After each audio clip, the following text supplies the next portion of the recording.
everybody, it's Brooke here from The Vintage Gardener. Welcome back to my channel.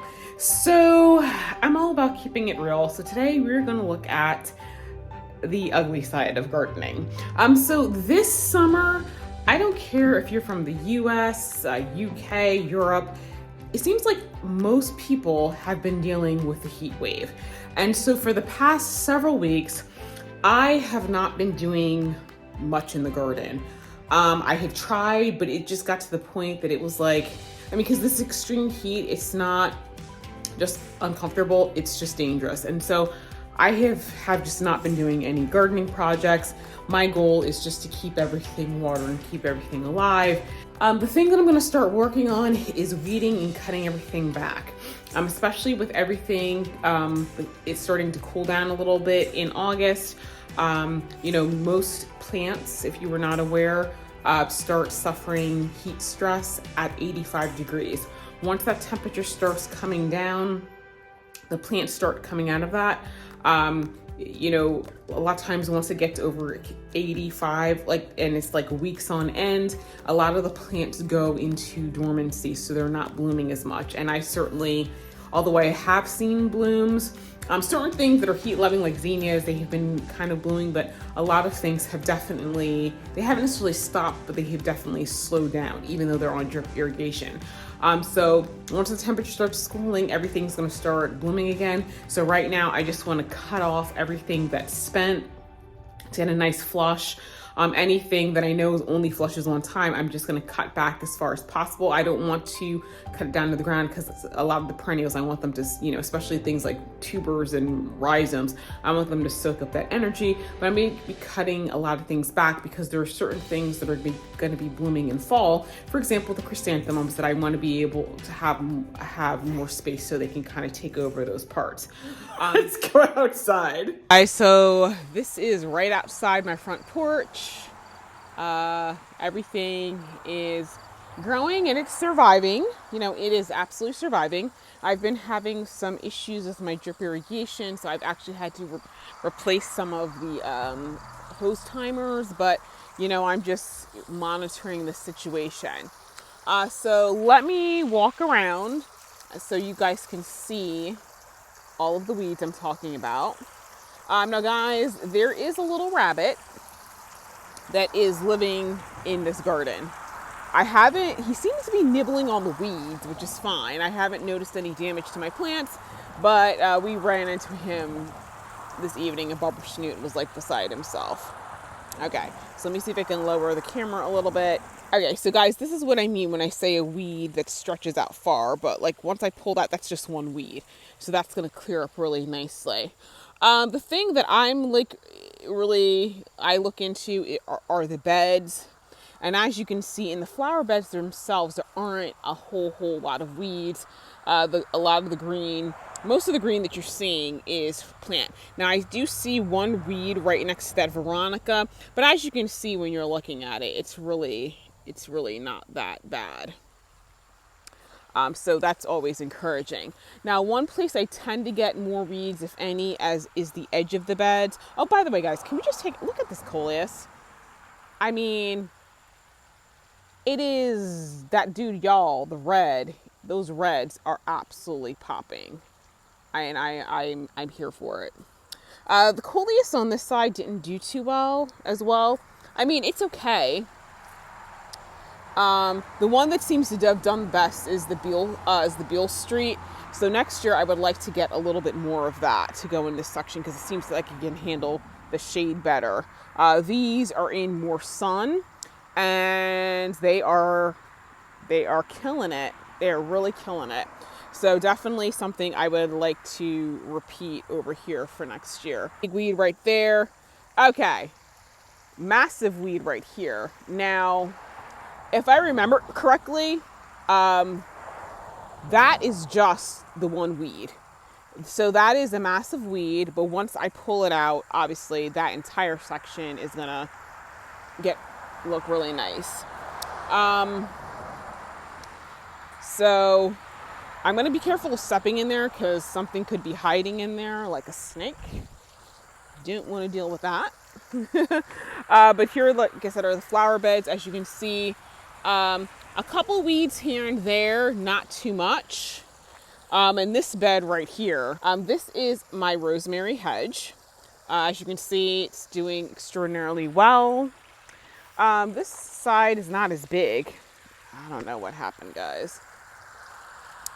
But as you can see, when you look in this section, not too many weeds. So I don't really have to do too much in there, you know. But I am going to cut back all those echinacea. So I'm going to be deadheading a lot of stuff. But here's over here, you know, not too bad. That is a 4 o'clock, and I'm actually going to go ahead and pull that. And there is one right there, and I'm going to pull that one too. I don't know what this is. I don't know that I planted that. So that's a weed, I'm pretty sure, so I'm going to pull that. The thing with the 4 o'clocks is that I want to grab them before they start going to seed. So that one's going to have to get pulled. There's a whole mass right here that's going to have to get pulled. There's all these grassy weeds that have to get pulled. And do you guys see back there? Hang on, let me raise this thing up. The 4 o'clocks that I had from last year spread all the way almost into the front hedge. So they're beautiful, but I noticed the one that's in the front hedge is setting seed, so that has to be yanked out because I do not want these things coming back next year. Because none of these, I didn't plant any of the 4 o'clocks. These are all volunteers from seed last year. Okay, the yellow section, the yarrow, I'm just going to whack all that back. I'm going to whack back all of the hollyhocks, that's those brown stalks. And hang on, let me hop over this. I'm going to stand the dahlias up. And this verbascum, that verbascum, that's got to come down. I may have to get an axe. Okay, so once again, all kinds of weeds. Now I know you guys are probably wondering, like, what's all this stuff right here? All that stuff is germander, so it's just, I didn't think it was going to flop like that. There's a lot of weeds here and here and down here and here. I have some other green stuff to go in here, so I'm going to cut some stuff back. Down here, I'm going to be cutting back all of the daisies, and I'm going to cut back the stalks for the gladiolus. I'm actually going to probably cut the gladiolus back as far as maybe down to like 1.5 feet or so. And I need to spray some more of that mosquito spray so I can enjoy the garden. This is the purple section. Not too many weeds here. Not too many weeds here. A lot of the weeds, as you can see, tend to be like in the path, which is not really surprising. But I'm going to just be cutting a lot of things back. So guys, this big thing at the front has finally bloomed, and it is an aster. So at the end of the season, I'm going to be digging it out. I'm going to put that in the promenade garden because it's too big for right here. And then, of course, in the white section, I'm going to be cutting all of that back. I have chrysanthemums that are kind of being swallowed. And actually, there's a hibiscus that wants to bloom. So it'll just look neater, you know. So, but hey, listen, at the end of the day, everything is growing, everything is happy, so I can't complain. At the end of the season, I'm going to have to clean this fountain because it's got all kinds of gunk on it.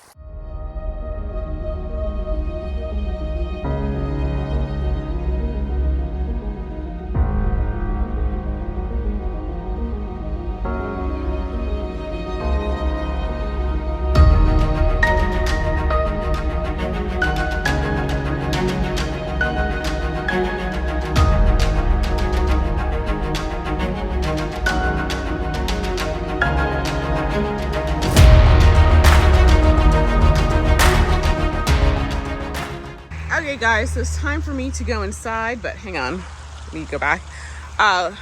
Look at that. The white section looks so much better now. Yeah, those Shasta daisies were just squashing everything, and I cut back the lilies too. So now it'll give the hibiscus and the chrysanthemums and stuff some more room. Oh, guys, check out this right here. That is one of the hibiscus that I winter sowed back in 2020. It finally bloomed. So I did that. With the purple section, I cleaned out like the gladiolas. I cut off the dead tops. These asters, I'll move them after they've bloomed, but that section wasn't too bad. So I did some weeding in here. Once again, not too bad.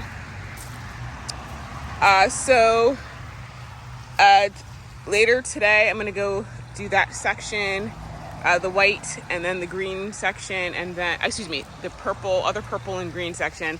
And then I'll do that other triangular bed, and maybe I'll get to the memorial garden for my maternal grandfather, and that'll be it for today. So slowly working away. I do have some other things to plant, so I want to really, burn through this. So I don't know, maybe I'll be able to get through the rest of it tonight. We'll see. So anyway, it's time for me to go in and start my job, so I'll see you guys later.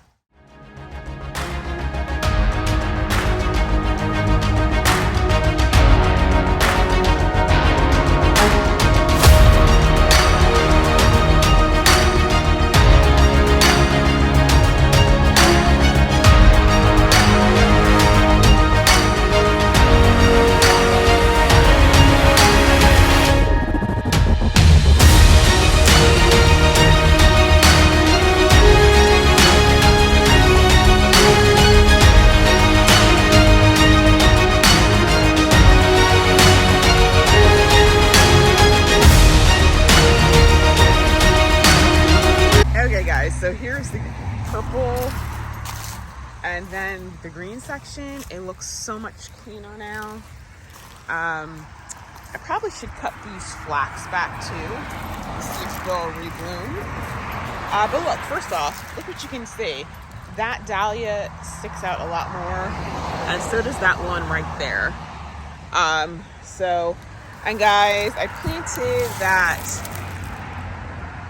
poppy, the Himalayan poppy, and I don't know that it's surviving. I see a little bit. I'll water it, but I don't know. I'm gonna have to order some more. I probably should have put it in a pot and put it inside for the hot part, because they can't handle these hot temperatures. So guys, right there is the chrysanthemum. There's at least one. There's some over there. I see a zinnia. So basically all this entire section is gonna get more sunlight now. How about two? And I'm trying to think. I think there's another chrysanthemum around here somewhere. I'll have to find it. But everything needs more sun, and so it's gonna get that. You know what, guys? I see one chrysanthemum there. One chrysanthemum there. I see one back there. I'll have to check. Maybe I didn't put too many down here. But I'll get it in there because hopefully it didn't get smothered out. That sort of thing. So, and then I did weed the walkway. I have to get down closer to there.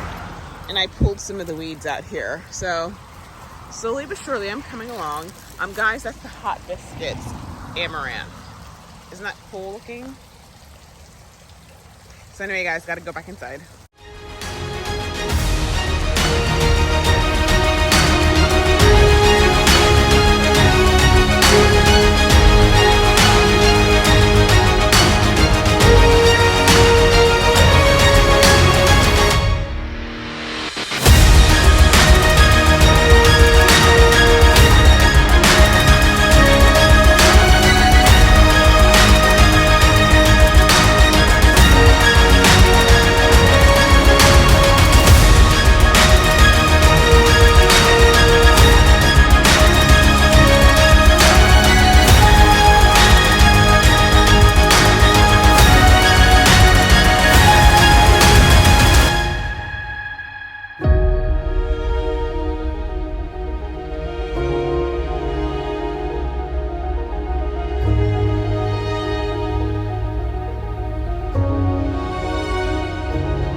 Okay guys, so here, first off, like I said, that's that green section and purple section, and here is the green section over here, which looks so much better.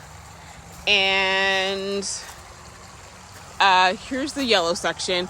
I need to get my electric loppers to take that down farther. The reason I didn't cut back the hollyhocks is because I want to save the seeds, but I already have some on my porch, so I'll cut these down when I can separate them so I don't get the colors mixed up.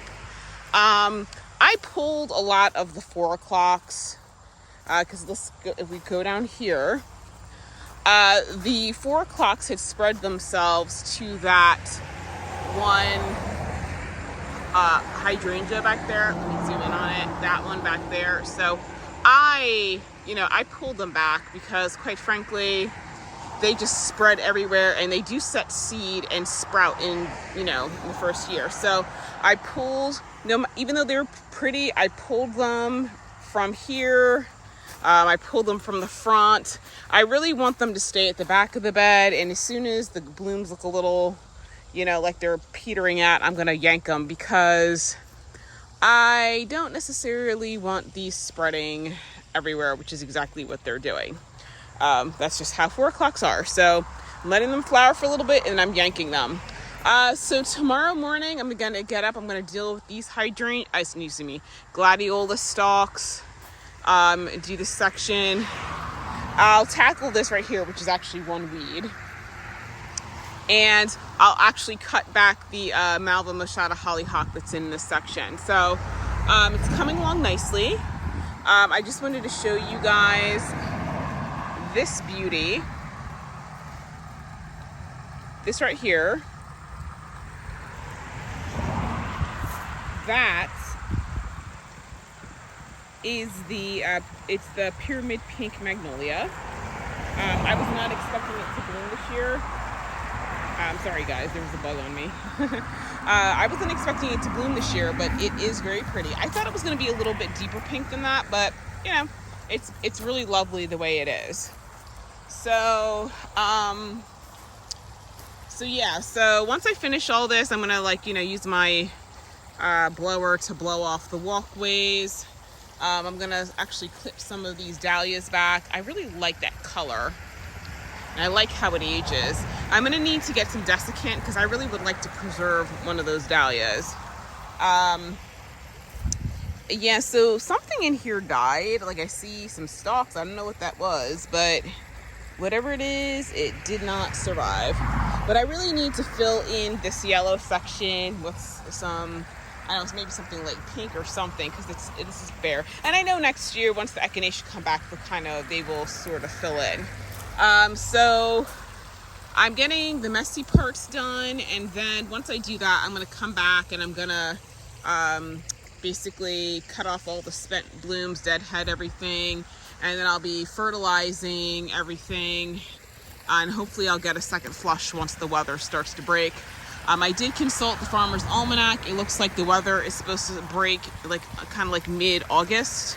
So I'm extraordinarily thankful for that, because this has been absolutely brutal this year on the plants. It's not so much the heat, though the heat has had an effect. It's the fact that we have not had any rain, which last year we had heat, but we also got more regular rain. So this is the pink section right here. That is the Sheffield pink chrysanthemum. That, I can tell you right now, that's going to be beautiful. I can't wait for that to bloom. So anyway, guys, I'm going to go inside and get something to eat. And I'll see you guys tomorrow. Oh, guys, there's the bunny. That baby bunny. Can you guys see him? Hold on a second. Look at him. Every time he moves, it freaks the living daylights out of me.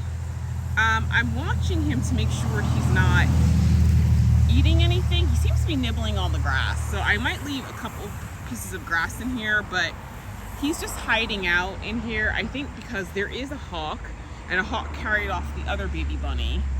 But I think he's realizing, because there is so much growth down here, that he is kind of safe.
Okay guys, so here is what I've got so far. Okay, so in the red section, the gladiolus leaves are starting to turn brown. So I went ahead and started cutting plants out and thinning them a little bit. The reason that I did that here, and I'm going to do that in the other sections once those leaves start turning brown, is that I checked the Farmer's Almanac. We're supposed to start getting more rain in August. And if it's anything like last August, that means that I'm going to have a powdery mildew issue. And so by thinning out the gladiolas, and cutting them out, it's going to give there more light, more air circulation, so that should help minimize the powdery mildew. And on top of that, I'm going to do some sprays. So the nice thing is, like, I can see certain things a lot more clearly, like for example those zinnias in the red section, which are supposed to be red but have decided that they would like to be pink instead. So let me walk around here. Okay, so now, you know what, actually it looks like these coleus are getting more sun now, so that's good. You can definitely see the chrysanthemums more clearly down here. Okay, so that's the Beale Street coleus. I didn't think it had grown that much, but apparently it really has. And it actually thickened up pretty nicely. And I'm sure that now that I've cut the gladiolus, thinned them out a bit, it may bulk up a little bit more. But now you can see the dahlia that is right there. You can definitely see the echinacea and the yarrow more. I definitely need to clip that stuff back, and hopefully it'll reflush. There's just a lot more you can see. Like the zinnia now, it's going to get more sun. That's the Vong Street coleus. That's really nice. And the one that's down here is actually really thick, which you couldn't see before. These Gomphrena, I'm pretty sure, I thought those are only supposed to be like 18 inches. That one has some serious ambition. It's like 3 feet. And then of course this is the orange section. Okay. So I cut the gladiolus back in orange section, and then the pinks that were kind of in the promenade beds. And I actually thinned out some of the 4 o'clocks. They're almost bloomed out, so I'm gonna start cutting the back because I'm sure you can see back there, you got some chrysanthemum right there. So there is a lot of chrysanthemum there. And so I want them to have the space that I need. So I would say maybe another week or two, I'm going to start cutting back and pulling out the 4 o'clocks. There's my deleterious pile down there. And I kind of did that. So overall, everything's looking good. With the coleus, I need to cut all this back just to keep it looking a little bit more tidy. I mean, I kind of do like I may leave 1 or 2 up so that way I can get some seeds off of it. But aside from that, I'm just going to cut them all back just so, actually, you know what? I may take my hedge trimmers and do this. I think I'm going to, if I can, I may try to do this with my hedge trimmers if I can hold the other stuff back. Or if not, I'll do kind of like the ponytail thing and then just cut below it. And then hopefully this weekend I can get around to giving everything some fertilizer. And that should be nice.